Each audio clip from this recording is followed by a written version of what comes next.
नमस्कार दोस्तों। तो आज आपको हम बताएंगे कि क्यों कुछ लोग कबीर साहब को अज्ञानी समझ लेते हैं, अधूरे समझ लेते हैं। क्यों कबीर साहब को वो अच्छी तरह समझ नहीं पाते कि वो क्या बात कर रहे हैं। बाणियाँ उनकी ही लेंगे, अपना जो उल्लू सीधा करना जिसको कहते हैं कि अपनी बात मनवाने के लिए प्रमाणित उनकी ही बाणियाँ लेंगे कि देखो कबीर साहब भी कह रहे हैं।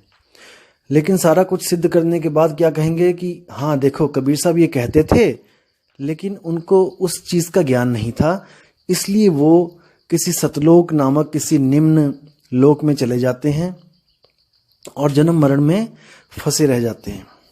अब विचार करना दोस्तों, आपने देखा होगा कि कोई एक टीचर होता है जो पीएचडी करके आता है स्कूल में, और उसको पूरे स्कूल में हर क्लास के बच्चों को पढ़ाना होता है।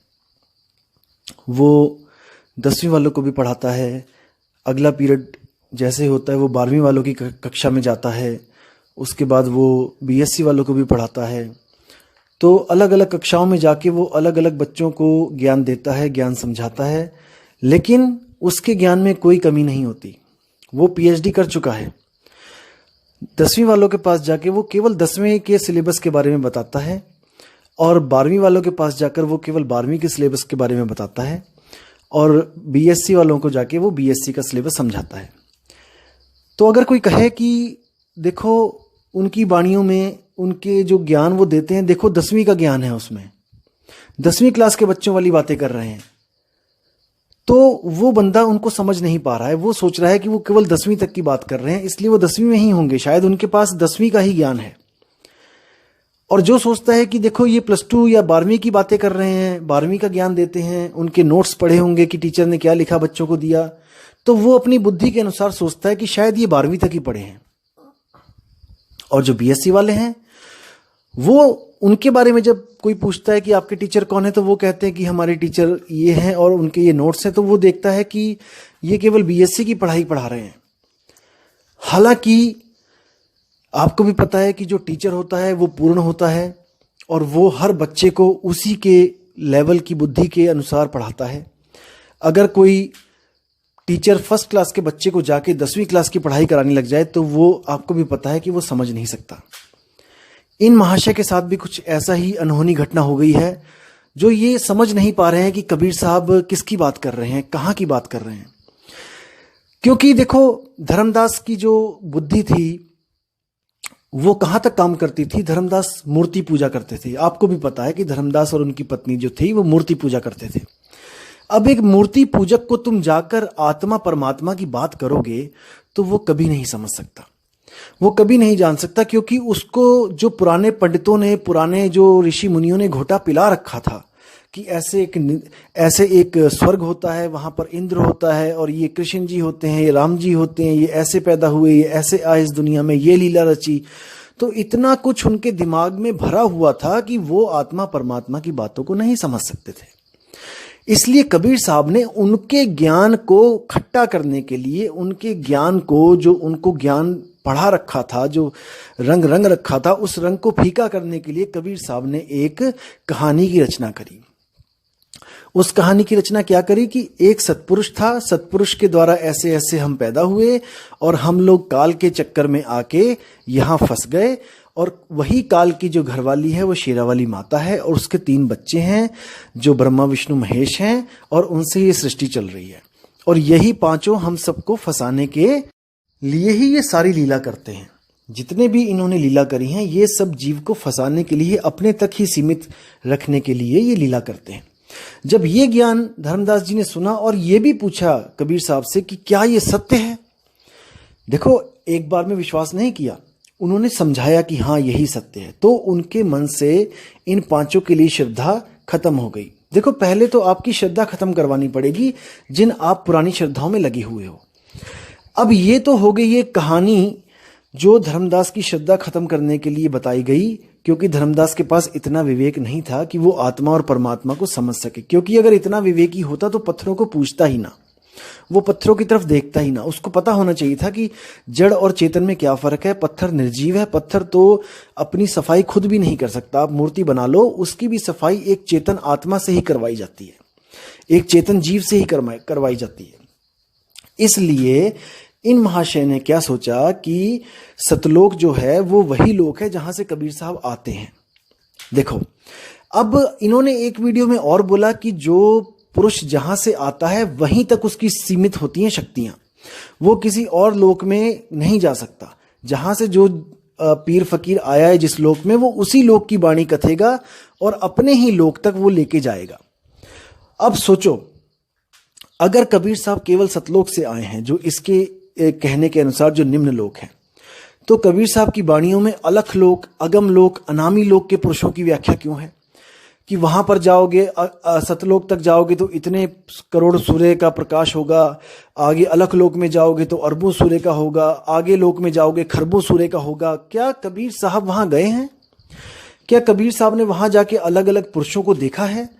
अगर उन्होंने पुरुषों को देखा है जो आगे से आगे और ज्यादा खरबों अरबों सूरज के जो है समान प्रकाशित है, तो वो वापस सतलोक में क्यों आएंगे? क्योंकि सतलोक से ज्यादा तो अलख लोक में सूरज चमक रहे हैं, उससे ज्यादा तो अकह लोक में चमक रहे हैं, अनामी लोक में चमक रहे हैं।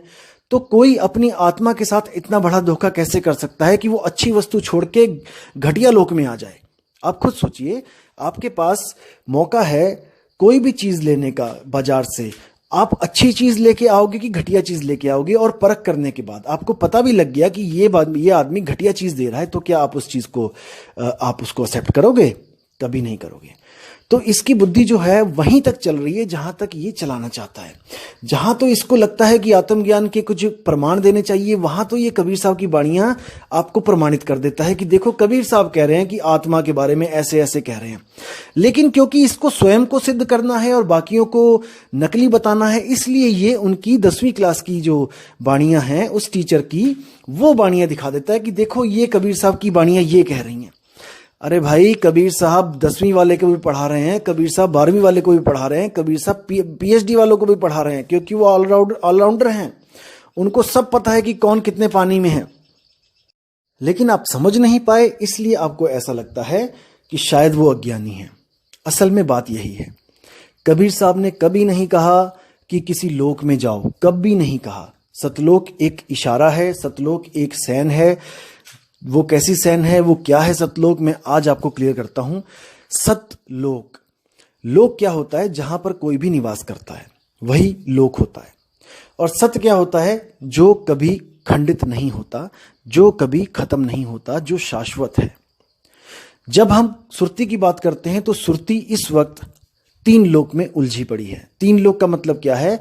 ये सूरज चांद सितारे नहीं, ये शरीर है।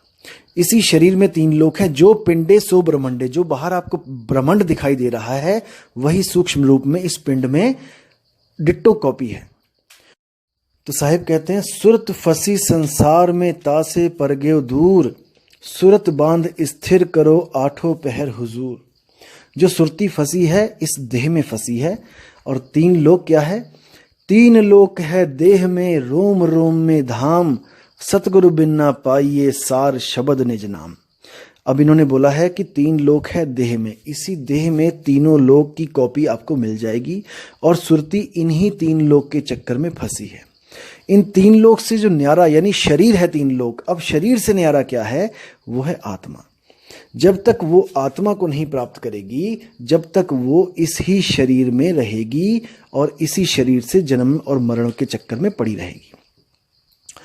तो दिक्कत यहां पे आती है कि ये अपने अलावा किसी की भी बात को सत्य नहीं मानना चाहते हैं। दिक्कत ये है, ये चाहते हैं कि इनको जो अनुभूति हो गई है बस वही परम सत्य है।